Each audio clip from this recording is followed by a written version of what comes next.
সেদিন বাসায় এসেছিল ছোট্ট সাইজের একটি ইলিশ। ঝটপট মা কেটে রান্না করার জন্য রেডি হয়ে গেল।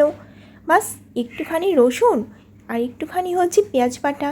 রসুন বাটা না দিলেও হতো, কিন্তু এতে করে একটি স্বাদ বহুগুণে বেড়ে যায়। তারপর সামান্য পরিমাণে হলুদ, লাল মরিচ গুঁড়ো, সামান্য পরিমাণে লবণ আর তেল খুব ভালোভাবে মাখিয়ে নিয়ে পরিমাণ মতো পানি দিয়ে চুলার মধ্যে বসিয়ে দিতে হবে।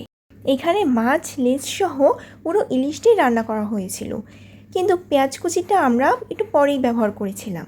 মা বলে পেঁয়াজ একটু ভেজে দিলেই সেটাই বেশি ভালো, তরকারির স্বাদ এতে একটু অন্যরকম হয়। রান্নার মাঝখানে পেঁয়াজ বেরেস্তা তরকারির মধ্যে ভালো করে মিশিয়ে দিয়ে দেওয়া হলো এবং 2-3টি কাঁচামরিচ, এবং সর্বশেষ পরিবেশনের আগে ধনেপাতা দিয়ে আর খানিকক্ষণ জাল দিয়ে বাস নামিয়ে নেওয়া হলো চুলা থেকে।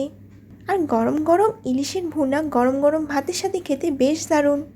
ডিম সহ ইলিশ ও ডিম ছাড়া ইলিশ দুটোর স্বাদই কিন্তু ভিন্ন ভিন্ন হয়। আমার তো দুই স্বাদেরই ইলিশ পছন্দ।